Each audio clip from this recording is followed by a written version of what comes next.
अस्सलाम वालेकुम everyone, welcome back to my channel all in one education. तो आज हम अपना कंटिन्यू करेंगे ऑपरेटिंग सिस्टम। तो ऑपरेटिंग सिस्टम में हमने दो स्केजुलिंग एल्गोरिथम्स देख लिए थे। एक था FCFS और दूसरा था SJF जो कि है शॉर्टेस्ट जॉब फर्स्ट। आज की वीडियो में हम देखेंगे कि लॉन्गेस्ट जॉब फर्स्ट क्या होता है, वो किस तरह काम करता है, और इसमें हमने जो सवाल और प्रोसेसेस यूज़ किए हैं वो वही वाले प्रोसेसेस यूज़ किए हैं जो हमारा शॉर्टेस्ट जॉब फर्स्ट वाले थे, ताकि हम दोनों को रिलेट कर पाएँ, दोनों को आपस में डिफ्रेंशिएट कर पाएँ कि इनमें फ़र्क क्या है। उसी के साथ जैसे कि हम हमेशा चलते आए हैं, उसमें हम इसके बाद बनाएंगे सबसे पहले गैंट चार्ट, उसका निकालेंगे completion time, turn around time, waiting time, then response time, और ये नीचे दिए हुए फार्मूलाज की मदद से हम निकालेंगे ये नीचे की कैलकुलेशन जो कि है average turn around time, average waiting time, average response time, throughput, CPU utilization, inefficiency वगैरह। तो चलिए बिना किसी टाइम ज़ाया किए सवाल को शुरू करते हैं। तो इसमें हमारे को दिए हुए हैं 5 प्रोसेसेस, और इसमें भी मैंने अराइवल टाइम 0 रखा है सबका, और बर्स्ट टाइम इनका वही है जो पिछले सवाल का था। तो जैसे कि आपको मैंने बताया था कि शॉर्टेस्ट जॉब फर्स्ट क्या करता है कि सेम अराइवल पे अगर कोई प्रोसेसेस आए हुए हैं तो आपस में कंपेयर करता है कि बर्स्ट टाइम जिसका सबसे ज़्यादा कम होता है उसको पहले चलाता है। तो लॉन्गेस्ट जॉब फर्स्ट आपको नाम सुनते ही पता चल रहा होगा कि वो शॉर्टेस्ट जॉब फर्स्ट का बिल्कुल उलट होता है कि उसमें आपस में जो बर्स्ट टाइम सबसे ज़्यादा जिसका होता है वो पहले चलाता है। तो इसमें आपके सबसे ज़्यादा चांसेस होते हैं स्टारवेशन के, और FCFS में भी आपके स्टारवेशन के चांसेस बहुत होते हैं, ये मैंने उसमें नहीं बताया था। अब मैं आपको बताता हूँ स्टारवेशन क्या होती है। स्टारवेशन बेसिकली ये होती है कि फॉर एग्जांपल मेरा यहाँ पे आपको दिख रहा होगा प्रोसेस 1 है, उसका बर्स्ट टाइम 24 है, और प्रोसेस 2 और प्रोसेस 3 का बर्स्ट टाइम यहाँ पर 3 है।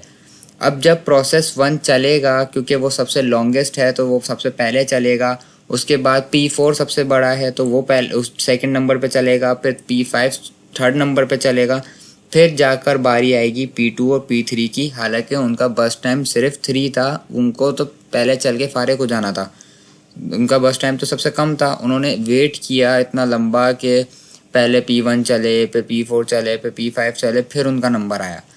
तो जब ऐसा होता है कि कोई प्रोसेस को बहुत ज़्यादा वेट करना पड़ता है उसकी टर्न का एग्जीक्यूट होने के लिए, तो वो प्रोसेस स्टारवेशन का शिकार हो जाता है। उसको हम कहते हैं स्टारवेशन, कि उसने बहुत ज़्यादा इंतज़ार किया अपनी बारी का, तो इस चीज़ को बोलते हैं स्टारवेशन। उसका एक तरीका होता है, एक टेक्निक होती है जिसको हम बोलते हैं ageing technique, AGING, ageing technique.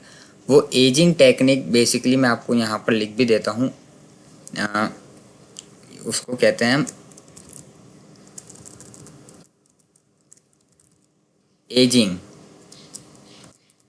Ageing technique होती है बेसिकली वो, उससे क्या होता है, वो आपकी स्टारवेशन को रिड्यूस कर देता है। किस तरह?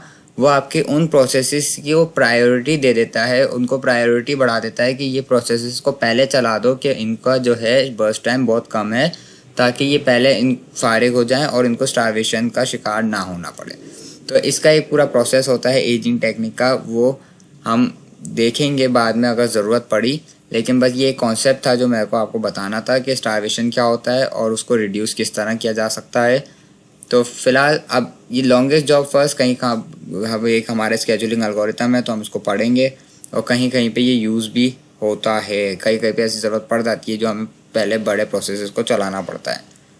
तो इसी के साथ शुरू करते हैं। सबसे पहले एज़ यूजुअल हमारा जो हम सबसे पहले बनाएंगे वो गैंट चार्ट बनाएंगे, जो कि 0 से स्टार्ट होता है हमेशा, और 0 से स्टार्ट हुआ है। तो अब सबसे पहले मैंने आपको कहा था ये लॉन्गेस्ट जॉब फर्स्ट है, तो मैं ये देखूंगा कि कौन सा प्रोसेस है जिसकी सबसे ज़्यादा बर्स्ट टाइम है, तो वो है प्रोसेस 1। तो मैं यहाँ पे सबसे पहले चला दूंगा प्रोसेस 1, और वो उसका बर्स्ट टाइम 24 है, तो वो 24 तक चलेगा, वो 24 तक चलेगा। उसी के बाद अगला प्रोसेस आ सकता है, और अगला प्रोसेस हमारा कौन सा आएगा जिसका उसके बाद सबसे ज़्यादा बर्स्ट टाइम है, जो कि मेरा P4 है। प्रोसेस 4 23 बर्स्ट टाइम है, तो वो सबसे ज़्यादा हुआ P1 के बाद, तो मैं इसके बाद P4 चला दूंगा। और 24 के बाद जब 23 चलेगा तो मेरे को 24 में 23 को ऐड करना होगा। तो 24 में जब 23 में ऐड करूँगा तो ये हो जाएगा 27, 37, 47। इसी के साथ अब अगला हमें प्रोसेस चलाना है, तो मैं ये चेक करूँगा किसका सबसे ज़्यादा जो है बर्स्ट टाइम है, वो हमारा P5 है।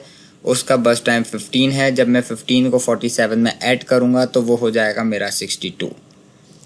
तो इसी के जैसे अब आगे बढ़ेंगे, तो अब हमारा जो है P2 P3 का सेम है, तो वही टेक्निक फॉलो करेंगे। जो सबसे पहले लिखा हुआ है हम उसको पहले लिख देंगे, और 62 में जब हम 3 ऐड करेंगे तो वो हो जाएगा 63, 64, 65। ठीक है, और इसी के साथ हमारा अगला है आखिरी बचा हुआ P3, जिसका वैल्यू है 3, बस टाइम 3 है, तो 65 में 3 ऐड करेंगे तो ये 68। अब आपको अगर याद हो कि हमने जब शॉर्टेज जॉब फर्स्ट किया था तो उसमें भी इसका 68 आ रहा था। उसमें भी 68 हमारा जो है completion time, maximum completion time 68 पे गया था। अब इसी को देखते हुए हम इसका टेबल फिल करते हैं, जो कि सबसे पहले हम कंप्लीशन टाइम निकालते हैं। और कंप्लीशन टाइम कैसे निकालेंगे, गैंट चार्ट को देखते हुए कि P1 सबसे पहले ख़त्म हुआ था और उसका कंप्लीशन टाइम था 24 के, वो 24 पे ख़त्म हो चुका था। उसके बाद हमारा जो है P4 है, P4 कंप्लीट हुआ है 47 पे, तो मैं यहाँ पे 47 इसका लिख देता हूँ। उसके बाद है मेरा P5 जो प्रोसेस है वो कंप्लीट हुआ है 62 पे, तो मैं इसको लिख देता हूँ 62। और इसके बाद है मेरा P2 ख़त्म हुआ है 65 पे, और P3 ख़त्म हुआ है 68 पे, तो मैं इन दोनों को एक साथ लिख देता हूँ,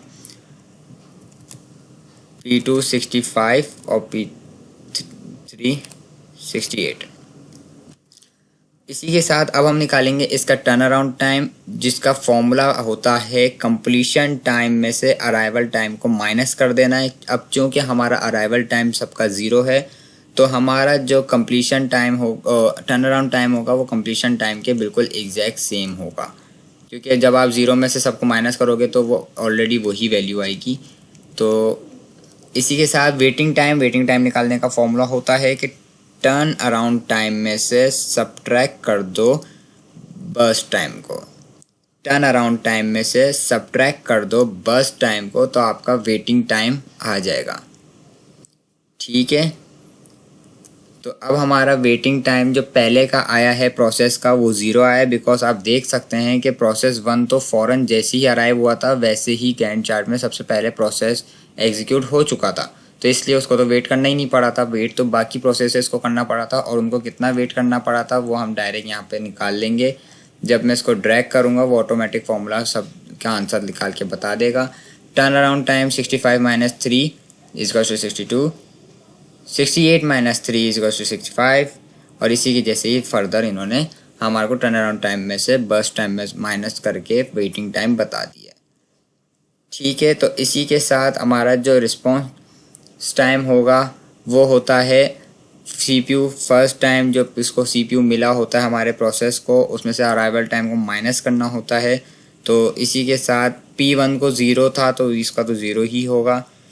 P4 का इसके बाद मैं पहले लिख लेता हूँ, P4 मेरा पहला लिखा हुआ है, तो P4 को सबसे पहले CPU अलॉट हुआ था 24 पे, तो 24 माइनस अराइवल टाइम ये 24 ही रहेगा। और P5 को अलॉट हुआ था 47 पे, तो ये 47 रहेगा।